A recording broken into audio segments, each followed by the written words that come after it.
encomendarnos al Señor. Padre, gracias una vez más por la vida.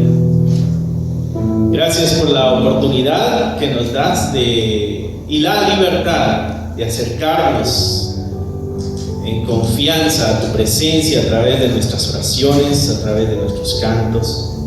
Gracias por tu Espíritu que acompaña a esta congregación y a cada uno de nosotros de forma individual. Gracias. Tú eres el que hace las cosas, Señor.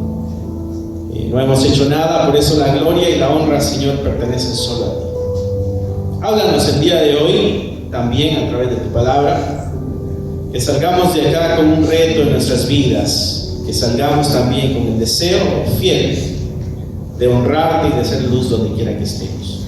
Gracias, Padre, te damos en el nombre de Jesús. Amén, amén y amén. Pueden tomar asiento, mis hermanos.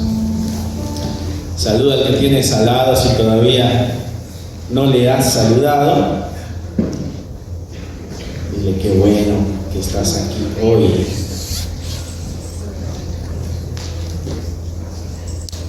Dice el libro de Hebreos que no dejemos de congregarnos.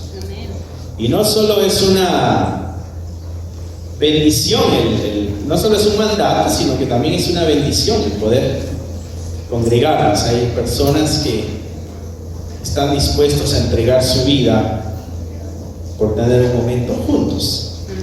Y gracias al Señor nosotros tenemos libertad. Así que aprovechemos la libertad que tenemos para congregarnos. Lucas capítulo 20. Continuamos con nuestro estudio del Evangelio de Lucas. Vamos a salir como expertos de Lucas cuando terminemos con este libro. Vamos a poder aplicar y entender cada pasaje, y cuando ustedes regresen a Lucas, el Espíritu Santo se encargará de ayudarles a recordar aquellas cosas que hemos aprendido. Lucas capítulo 20, ¿están ustedes ya ahí? Ustedes recordarán en los pasajes anteriores que a Jesucristo le están haciendo preguntas, están cuestionando a nuestro Señor Jesucristo, y una de las preguntas que le hacían es: ¿de dónde viene tu autoridad?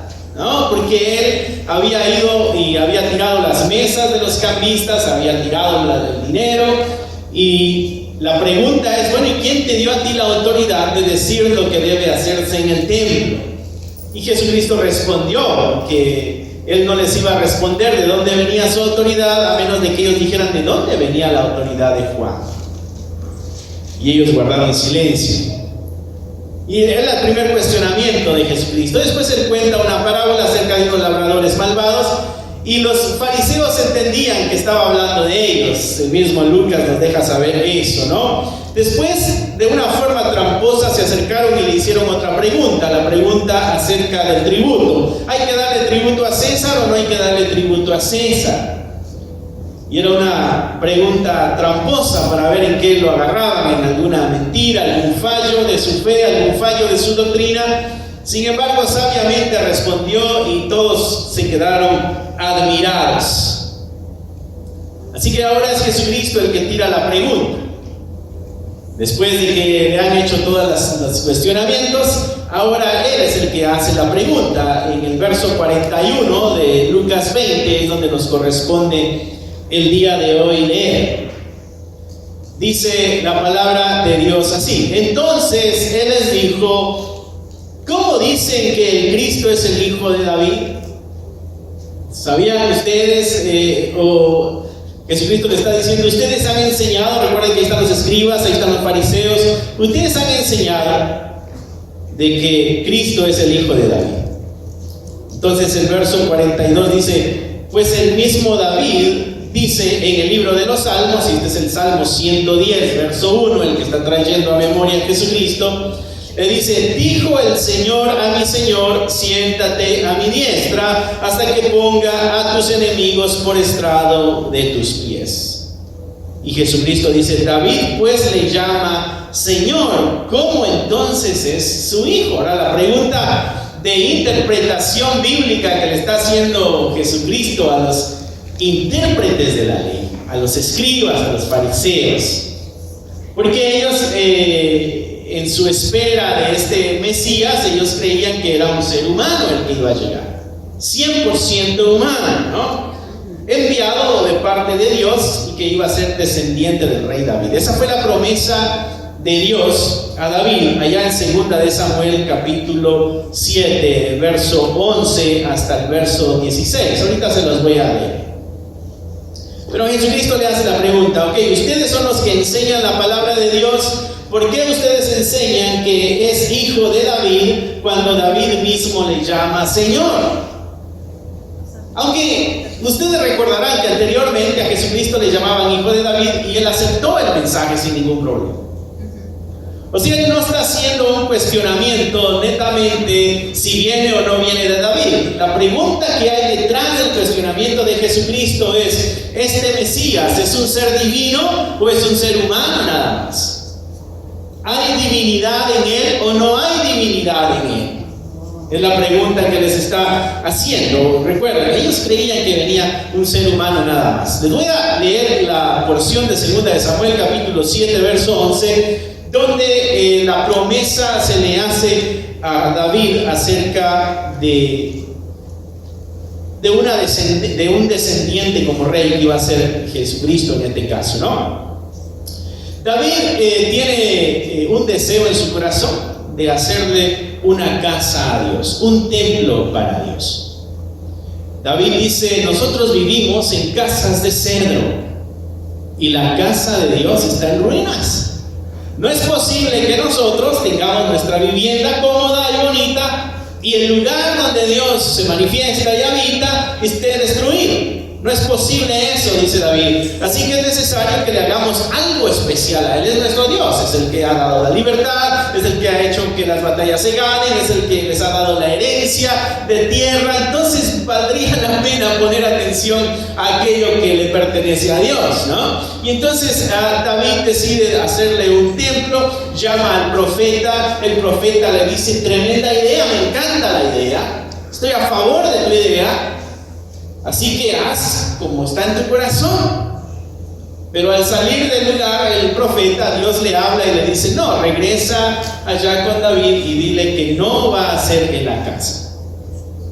Él no me va a hacer una casa porque sus manos están llenas de sangre. Pero sí lo va a hacer su hijo. Su hijo sí se va a encargar de hacerme una casa. Y entonces ahí es donde viene la promesa de parte de Dios a David. Verso 11 del capítulo 7 de la segunda carta de Samuel, el segundo libro de Samuel, dice: pero ahora el Señor, este es el profeta hablándole a David, pero ahora el Señor te hace saber que será Él quien te construya una casa. David, ¿tú querías construirle una casa a Dios? Bueno, Dios dice que es Él el que te va a construir una casa a ti. Y cuando está hablando de casa, está hablando de familia, está hablando de descendencia, ¿no? No es en sí un edificio. Dice: cuando tu vida llegue a su fin y vayas a descansar entre tus antepasados, yo pondré en el trono a uno de tus propios descendientes y afirmaré su reino. Y ahí está la promesa: será Él quien construya una casa en mi honor y yo afirmaré su trono real para siempre. Estamos hablando de algo eterno. Este es Jesucristo, ¿no? Dice: yo seré su padre y él será mi hijo. Así que cuando haga lo malo, lo castigaré con vara y azotes como lo haría un padre. Sin embargo, dice: no le negaré mi amor como se lo negué a Saúl, a quien abandoné para abrirte paso a ti. Tu casa y tu reino, y aquí viene la otra parte de la promesa, tu casa y tu reino durarán para siempre delante de mí. Tu trono quedará establecido para siempre. Verso 16. La promesa que entendía el pueblo de Israel es un rey, netamente como David, que vendría a gobernar, le traería la gloria otra vez al pueblo de Israel. Esa era la esperanza. Y la palabra que se usaba para este que Dios iba a enviar en hebreo es Mesías y en griego es Cristo. Cuando habla de Cristo, habla de Mesías, está hablando de aquel que Dios envía, aquel que Dios envió en este caso, ¿no? Así que esa es la pregunta que le hace Jesucristo a ellos. este Mesías, este Cristo, dice el pasaje que leímos de Lucas, ¿no? Dice, ¿cómo dicen que el Cristo, o el Mesías, o el enviado, es hijo de David? ¿Es un asunto nada más de humanidad? ¿O va más allá? Porque el mismo David dice que es su Señor. Entonces tiene que estar por encima de David. Para que David le llame Señor, tomen en cuenta que el respeto a los antepasados en la palabra de Dios no es como lo vemos hoy en día. El antepasado siempre se veía con gran respeto. En todo caso, el descendiente tendría que llamarle Señor a David. Pero en este caso David está diciendo que Él es su Señor. Y en el Evangelio de Marcos, cuando este pasaje lo está relatando el escritor, dice, David dijo por el Espíritu Santo. Hablando de que es una inspiración divina, esto viene de Dios. Y es la pregunta que trataremos de responder nosotros el día de hoy. ¿Es Jesucristo divino o no es? ¿Es el Mesías un ser divino o era solamente un ser humano? ¿Es hijo de David? ¿Es humano o es divino? ¿Es hijo de Dios? Lo que está tratando Jesucristo acá es la identidad del Mesías. Porque reconocer la identidad del Mesías nos va a ayudar a responderle a ese Mesías. Esto es similar a la pregunta que Jesucristo le dijo a los apóstoles: ¿qué dice la gente que soy yo? Y ellos le dijeron, bueno, unos dicen que eres Juan el Bautista, otros dicen que eres Jeremías, otros dicen que eres Elías. Y de ahí Jesucristo les dice, pero ustedes, ¿quién dicen que soy yo? Deja lo que los demás digan de mí. ¿Qué es lo que tú piensas de mí? Y en ese mismo sentido va esta pregunta: ¿es hijo de David o es algo mucho más allá que solamente un descendiente de David? Jesucristo, recordarán ustedes que ya se ha identificado como hijo de David cuando entró en el burriquito para Jerusalén. Decían, Hosana al hijo de David. Y él recibió esa alabanza y esa adoración. También él había sido identificado ya como hijo de Dios, por eso le querían quitar la vida. Entonces ya ha sido identificado como hijo de Dios. Y también él, a través de señales y de su poder, había demostrado que tenía cierta divinidad. Así que lo que Cristo les está llevando aquí es a una confesión clara y pública: ¿quién soy yo para ustedes? Y creo que eso es lo que podemos tomar el día de hoy: quién es Cristo para nosotros, y que podamos tener una confesión clara de quién es este Cristo para nosotros. El pasaje que Jesucristo usó es el Salmo 110, verso 1. Dice ese pasaje: Jehová dijo a mi Señor, siéntate a mi diestra, hasta que ponga a tus enemigos por estrado de tus pies. En el Antiguo Testamento dice Jehová, en el Nuevo Testamento dice el Señor dijo a mi Señor, porque en el Nuevo Testamento ya no se usa el nombre de Dios. En el Antiguo Testamento sí se usa el nombre de Dios, pero había una ley que decía: no usarás el nombre de Dios en vano. Y después de que el pueblo fue exiliado por 70 años en Babilonia, entendieron de que era un nombre sagrado. Entendieron de que era un nombre que debía dársele respeto. Entendieron que no debían tener otros ídolos. En la arqueología, antes del exilio, se encuentran ídolos, imágenes, en el territorio de Israel. Después del exilio, ya no se encuentran ese tipo de imágenes ni ídolos enterradas. Las fechas que tienen son fechas anteriores, porque el pueblo entendió a través del exilio que Dios era un Dios al que había que serle fiel y había que honrarle. Por eso ustedes en el Nuevo Testamento no encuentran el nombre de Dios, solo en el Antiguo Testamento. En el Nuevo Testamento dijeron, ya no vamos a usar ese nombre, porque es un nombre sagrado. Tanto así que Jesucristo en el Padre Nuestro dijo, bendito sea tu nombre. Apartado. Santo es tu nombre. Así de importante era, ¿no? Entonces, este salmo afirma tres cosas. David tiene a alguien que le llama Señor. Entonces vemos una entrega. Algo que afirma este salmo que leímos también es de que Dios le dice a ese Señor: siéntate a mi diestra. Y ustedes saben que la derecha significa justicia, significa poder, significa dominio. El que está a la derecha quiere decir que tiene todo el poder de aquel que lo ha sentado a la derecha. Entonces, si Dios le ha dicho a este Señor: siéntate a mi derecha, quiere decir que es alguien que tiene toda la autoridad dada por Dios. Todo eso es lo que conlleva la pregunta de Jesucristo para con ellos. ¿Quién es este Cristo? Alguien que tiene toda la autoridad dada por Dios. ¿Ok? ¿Vamos bien ahí? Sí. La otra cosa que afirma este salmo también es de que Dios pondría a los enemigos de ese Señor por estrado de sus pies. O sea, quiere decir que el mismo Dios es el que iba a acabar con los enemigos de este Señor, de este Mesías. La pregunta de Cristo es: ¿este es humano, hijo de David? ¿O va mucho más allá de una línea de David? ¿Qué es lo que ustedes enseñan?, le pregunta a los escribas. Es importante la identidad de Jesucristo. Esta pregunta Pedro nos ayuda a aclararla en Hechos capítulo 2.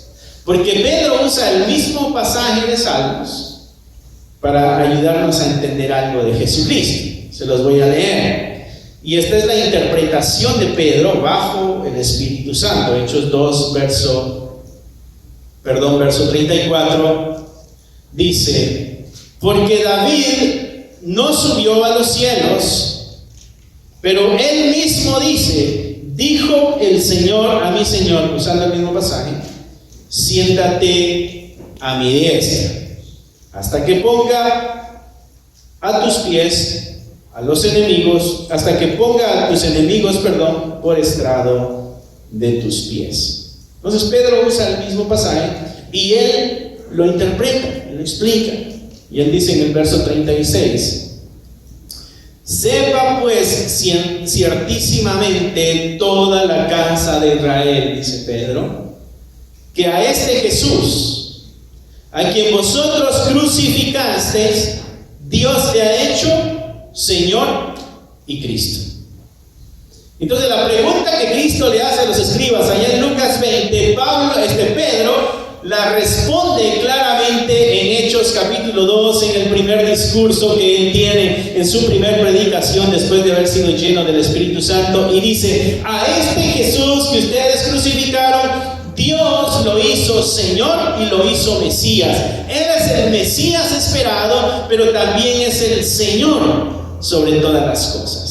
Y a nosotros esta palabra Señor se nos queda corta. La palabra Señor en su original quiere decir Adonai, y la palabra Adonai quiere decir es el dueño, el creador y el que maneja el universo.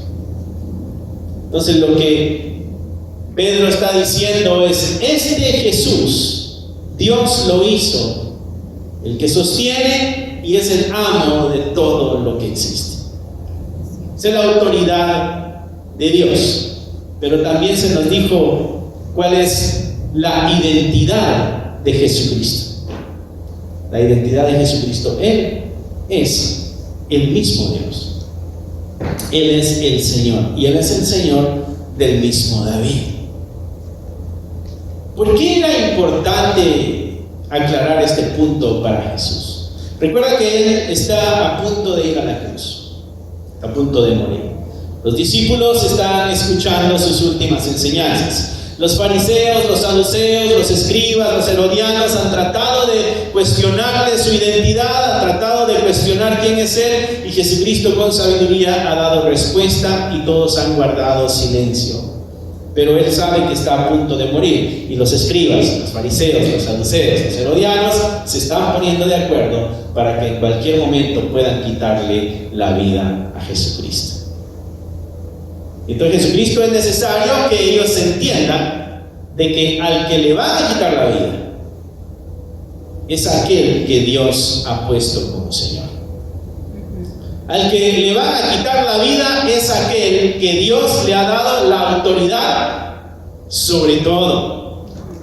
Aquel que le van a quitar la vida es el que tiene la autoridad por encima de todo aquel que pudiera tener autoridad en aquel entonces. El verso 42 de Hechos 2 dice Pedro: y nos mandó que predicásemos al pueblo y testificásemos que Él es el que Dios ha puesto por juez de vivos y por juez de muertos. Y Pedro todavía le agrega un extra a este Señor: Él también es el juez de los vivos y de los muertos. Así que era un asunto de poner atención, y había una necesidad también de responder esa aclaración que Jesucristo trajo a visión de ellos. ¿Cuál debe ser nuestra respuesta para esa aclaración? ¿Cómo debemos nosotros responder entonces a la verdad de que el Mesías es el mismo Dios hecho carne? El Mesías es también nuestro Señor. El Mesías también es el juez que será de vivos y de muertos. O sea que Él tiene la autoridad de dar el veredicto sobre tu vida y sobre mi vida y sobre nuestra eternidad. Es Él el que tiene toda la autoridad. ¿Cómo debemos nosotros acercarnos a ese Señor? Aquel que tiene la autoridad de tu vida, aquel que decide tu futuro, aquel que decide tu eternidad, aquel que decide lo que pasará en tus días. ¿Cómo tú y yo debemos acercarnos a ese Señor? ¿Cómo debemos ver sus palabras? ¿Cómo nosotros debemos atender a sus consejos? ¿Cómo nosotros debemos responder a sus principios? ¿Cómo nosotros debemos ver su entrega, su sacrificio? ¿Cómo debemos ver su humildad? Eso es lo que implica reconocer la identidad de este Mesías. Cuando estamos en casa cansados, pero es tiempo de venir a la iglesia, esto debe venir a nuestra memoria. ¿Quién es este Jesús al que nosotros no queremos por cansancio ir a adorar el día de hoy? ¿Quién es para nosotros este Mesías? ¿Quién es para nosotros? Cuando tengo el tiempo pero decido no hacerlo, cuando está su palabra en mi casa pero decido no leerla, cuando es un momento para la oración pero decido no hacerlo. ¿Quién es este Cristo para nosotros? ¿Cuál es su identidad en nuestra vida? ¿Qué tan importante es para mi vida este Mesías? Esas son las implicaciones que trae el entender la identidad del Mesías. No es simplemente un ser humano que vino a dar un ejemplo de vida, mi hermano, mi hermana. No es simplemente un ser humano que vino a dar buenos ejemplos. No es un ser humano que vino a mostrarnos cómo amar al prójimo y cómo llevarnos bien con todos. No es alguien que vino a mostrarnos cómo vivir en humildad. No es alguien que vino simplemente a soportar castigo y martirio. No, este Señor es el dueño del universo. Amén. Amén. Y por lo tanto tú y yo debemos responder ante esa verdad. Exacto. ¿Quién es este Cristo para nosotros? ¿Quién es este Mesías para nosotros? ¿Es un hijo, un descendiente de David? ¿O es el Señor de aquel rey que trajo tanta gloria a ese pueblo? Es el que Dios le dijo: siéntate a mi diestra y yo pondré a tus enemigos por estrado de tus pies.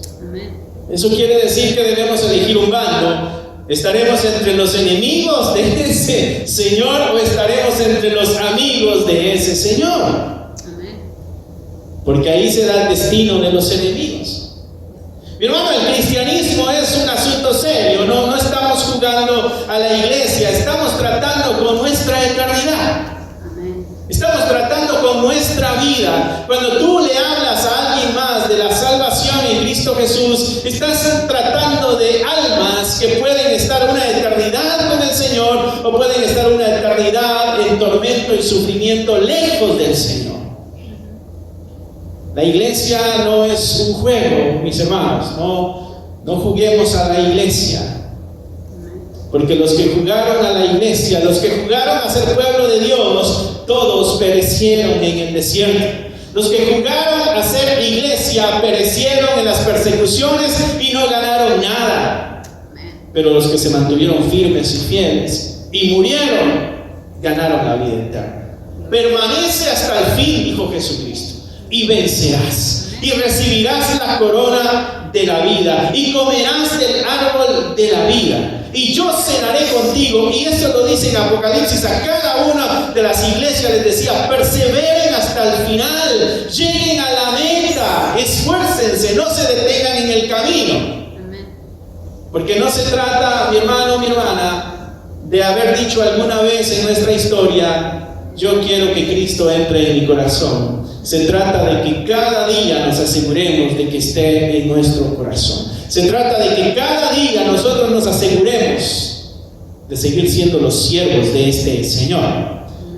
Juan 3:16 dice: porque de tal manera amó Dios al mundo, para que todo aquel que en Él cree, y ese es un continuo, eso quiere decir todo aquel que continúa creyendo, no aquel que creyó, sino aquel que continúa creyendo, no se pierda, sino que tenga vida eterna.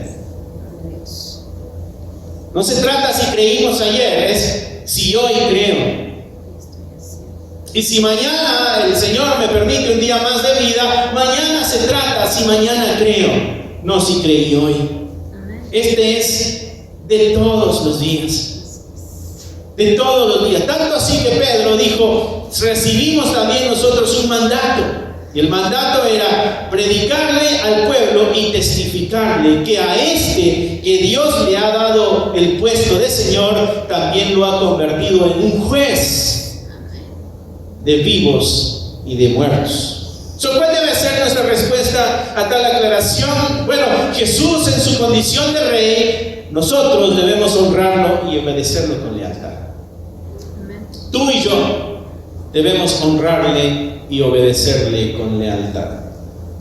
Pero si la mayoría no lo hace, no importa lo que la mayoría haga o no haga. Este es un asunto tuyo con Dios.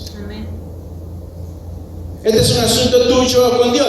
Jesús, si Jesús está a la diestra de Dios, quiere decir que Él tiene todo el poder y toda la autoridad también para dispersar sus bendiciones. Porque a aquel que se le dio toda la autoridad tiene también el derecho de derramar también todas las bendiciones. También hay bendición en verle como nuestro Señor. Si este Cristo es quien nosotros decimos que es, nuestra vida, mis hermanos, debe dar testimonio de lo que decimos, de lo que creemos, de lo que predicamos. Amén. Amén. Si este Jesús es quien dice que es, bueno, pues a Él se le puso como un juez justo también, que va a juzgar a vivos y a muertos. Eso quiere decir que tarde o temprano tú y yo tenemos que rendirle cuentas a Dios. Tarde o temprano estaremos delante del trono del juicio del Señor y entonces tendremos que rendirle cuentas a Él. El miércoles estudiábamos el libro de Hechos y ahí decía que Él escudriñaría las cosas secretas también de nuestra vida. Serían también juzgadas las cosas secretas de nuestra vida. Él es el juez justo. Esto también dice que si nosotros le ignoramos, estaríamos también ignorando a Dios. Si nosotros ignoramos a este Mesías, también estaríamos ignorando al mismo Dios, porque fue Dios el que le dio toda la autoridad, todo el poder. ¿Cómo ves tu vida, mi hermano, en relación a esta verdad?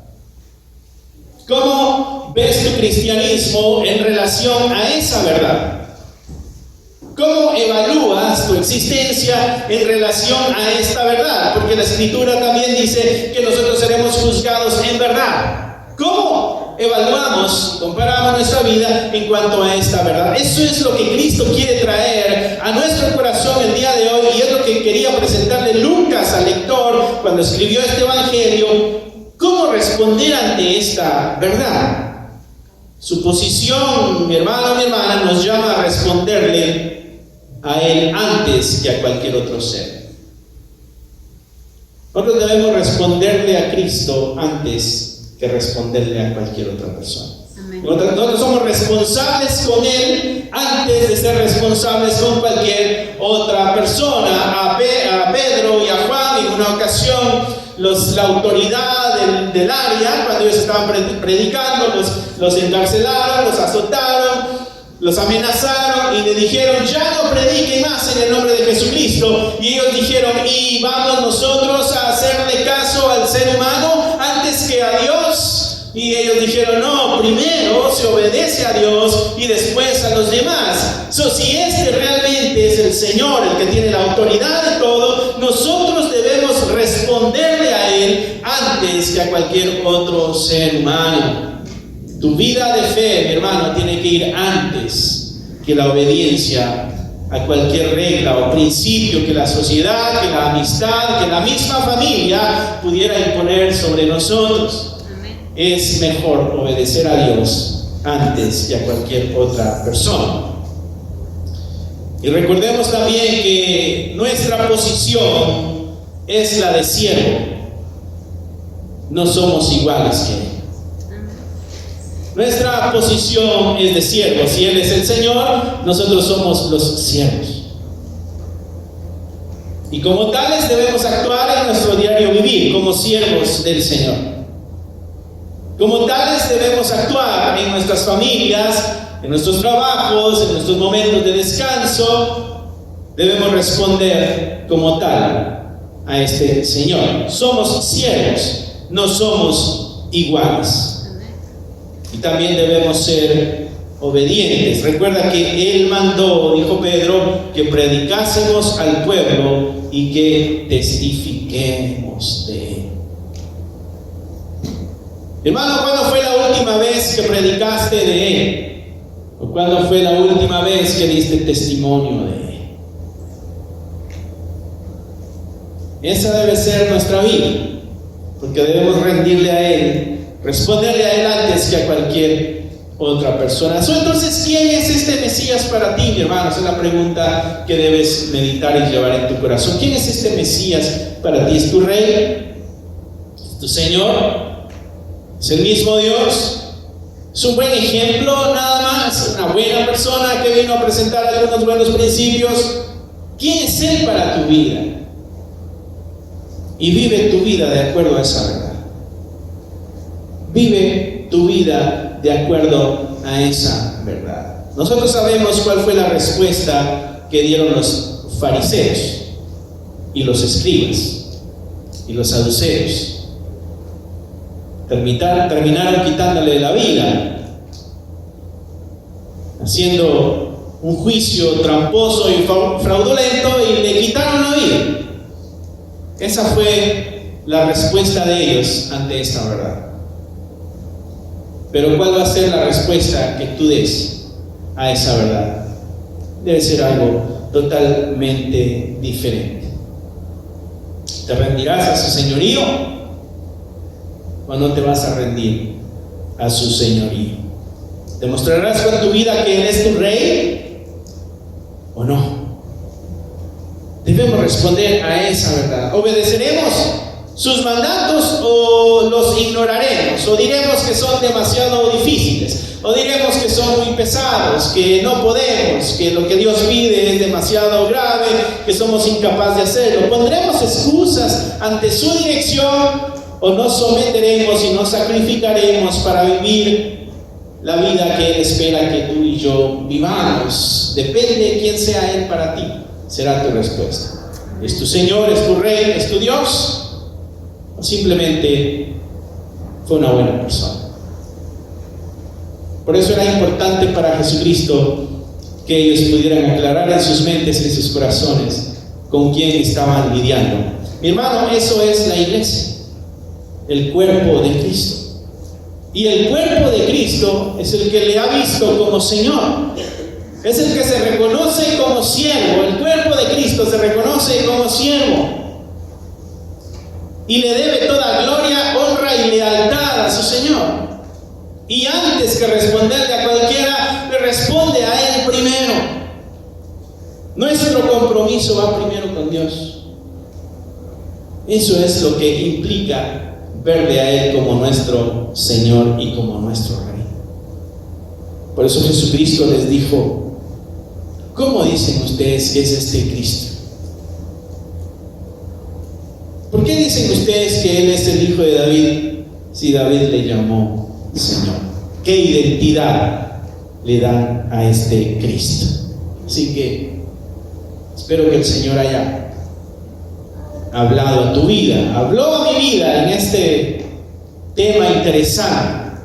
Un pasaje que por muchas veces lo hemos pasado, le hemos dado una lectura rápida y como que de pronto no nos deteníamos a meditar en las implicaciones, pero recuerda que son sus últimos días de vida en la tierra. Son las últimas enseñanzas que le está dando al pueblo. Son las últimas verdades que se están afirmando. Vale la pena detenernos en detalle a cada una de ellas. Jesucristo después hablará de lo que no hay que hacer, a quién no hay que imitar la siguiente semana, y así continuará hablando acerca de los últimos días, del castigo eterno o de la gloria eterna. Así que no te pierdas los domingos, porque estamos terminando el Evangelio, estamos terminando ya las enseñanzas de Jesucristo de los últimos días. Pero mi hermano, que no sea meramente información o conocimiento que tengas en tu mente, sino que sean verdades que vayan moldeando tu carácter como creyente. Somos la iglesia de Cristo, debemos ser la luz allá afuera. Amén. Debemos ser la luz allá afuera. No carguemos simplemente el título de creyente o de cristiano, pero nuestra vida no da testimonio de una vida cristiana o de una vida de creyente, donde nuestras responsabilidades con Dios son secundarias o son de tercer grado y no son las primeras, donde Él no es primero en nuestra vida, sino que es el segundo, el tercero o quizá el último, donde su Biblia la sacudimos el domingo porque nos toca traerla o a veces no la traemos. ¿Quién es este Mesías para tu vida? ¿Quién es este Mesías para tu vida? Pronto tendremos que rendir cuentas. Amén. Y el tiempo no debemos desperdiciarlo. Porque Él va a ser el juez, dijo Pedro, dijo Jesús, dijo David, lo dijo Pablo. Va a ser el juez de vivos y de muertos. Y queremos rendir buenas cuentas. Queremos que cuando nos encontremos con Él, seamos, como Pablo le pidió a Timoteo, obreros que no tienen nada de qué avergonzarse. Mi hermano, ¿qué tan importante es tu vida eterna? ¿Qué tan valiosa es tu vida eterna? ¿Te has detenido a meditar en lo que la eternidad significa? Eternidad quiere decir que nunca vas a morir. Y entonces, ¿dónde es donde vas a pasar esa eternidad? Nuestra esperanza es que pasaremos la eternidad con Dios. Y en base a esa esperanza nos movemos y avanzamos en la vida. Por eso es importante que meditemos en nuestra vida, en nuestro presente, en nuestro futuro. ¿Cuáles son las cosas tan importantes que son capaces de hacer a este Señor a un lado y poner esas cosas antes? Eso es a lo que Cristo está llamándoles en este pasaje. Si ustedes dicen que es un humano, hijo de David, entiendo su respuesta. Pero si ustedes se detienen a leer y ven que Dios lo puso por Señor, lo puso a la diestra y lo puso por juez, es otro asunto. Es un asunto totalmente diferente. Pongamos pues, mis hermanos, nuestra mirada en las verdades bíblicas y que manejen así nuestras conductas diarias y que moldeen nuestro carácter y que le dé forma a nuestro destino y que así nos afirmemos en la verdad de Dios y muramos así a nosotros mismos para que sea Él el que viva en nosotros. Cierra ahí tus ojos, mi hermano, mi hermana. Señor, te damos gracias por el día de hoy. Gracias porque tu mensaje, Señor, nos incomoda, no nos agrada, nos hace sentir mal, nos revela las faltas y las fallas. Pero sabemos que todo eso es parte de la sacudida que nuestra vida debe tomar y recibir para poder caminar de acuerdo a tu santa voluntad.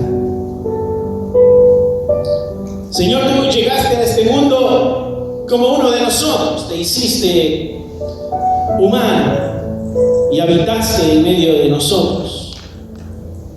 Dice tu palabra que te humillaste a ti mismo, dejaste aquello que era de Dios y decidiste habitar en medio de nosotros. Tu palabra también dice que te sometiste a la ley y no fallaste en nada. Tu palabra dice que te humillaste de tal manera que te humillaste hasta la muerte. Y no fue cualquier muerte, fue una muerte de cruz. Te hiciste maldición para que nosotros pudiéramos alcanzar la bendición. Y fuiste fiel en cada paso de tu vida. Cada día y cada año un sacrificio nuevo para mantenerte en perfecta santidad, en perfecta santidad delante de Dios, sin fallar. El estándar moral de tu vida lo mantuviste alto siempre, nunca lo bajaste por amistad, por lástima, por lo que fuera. Siempre se mantuvo alto tu estándar de moral, a pesar de que sabías a dónde ibas. Ibas a la cruz, ibas a la cruz por nosotros, pecadores. La palabra dice que estábamos atestados de pecado, de envidias, de mentiras, de robos, de adulterios, de fornicaciones, de engaños, de maledicencias. Sin embargo, nada de eso te detuvo, Señor. Proseguiste a la meta para que tuviéramos la oportunidad de salir de ese tipo de vida. Y en silencio, ante los juicios, no te defendiste, dice tu palabra. Y como oveja caminaste hacia el matadero y fuiste tú mismo quien llevó la cruz. Y aún en medio de la cruz, Señor, dijiste: perdónalos, porque no saben lo que hacen. Y fuiste puesto entre los muertos. Fuiste tratado como uno cualquiera cuando eras Dios hecho carne. Y lo hiciste por nosotros, Señor. Ahora ayúdanos a nosotros a responder ante tal sacrificio y responder ante tal entrega y responder ante tal amor en las mismas condiciones. Ayúdanos a morir a nosotros mismos. Que así como tú dejaste todo lo que era de Dios, así nosotros también dejemos todo lo que somos nosotros. Y decidamos aferrarnos a ti. Aunque nos llamen locos, aunque nos llamen testarudos, aunque nos llamen ignorantes, pero nuestra mirada puesta en ti, Señor. Lo que hiciste no fue poco, lo que hiciste fue mucho. Pero nuestra mente limitada es incapaz de comprender tan tremendo amor y sacrificio. Ayúdanos Señor, poder ir entendiendo más y más de tan tremenda entrega por nosotros. Ayúdanos a amarte como tú nos amas a nosotros. Ayúdanos a entregarnos como tú te entregaste por nosotros. Ayúdanos a vivir para ti, así como tú viviste por nosotros. Y si es necesario, Señor, enfrentar la misma muerte como tu palabra lo expresa, sabemos que si tu Espíritu habita en nosotros, seremos capaces de enfrentarla con la frente en alto. Ayúdanos pues, Señor, a ser una iglesia fiel, a una iglesia entregada, a una iglesia enamorada de ti, a una iglesia enceguecida por tu fe, a una iglesia que ha entendido que solamente a ti se te deben rendir cuentas. Padre, perdónanos por aquellas veces que hemos puesto a un lado ese sacrificio y hemos escuchado la voz de nuestra voluntad. Perdónanos porque le dimos oído a aquella amistad o a aquel familiar o a aquella ideología que nos alejaba de nuestra entrega y sacrificio.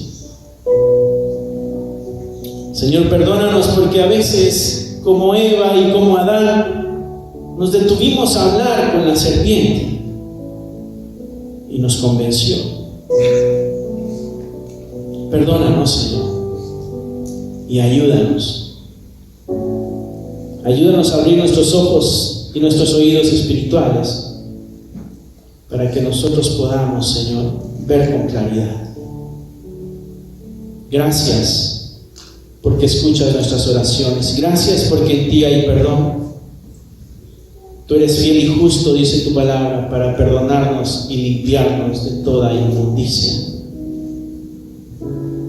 Te pedimos, Señor, tu presencia constante y continua en cada uno de nosotros.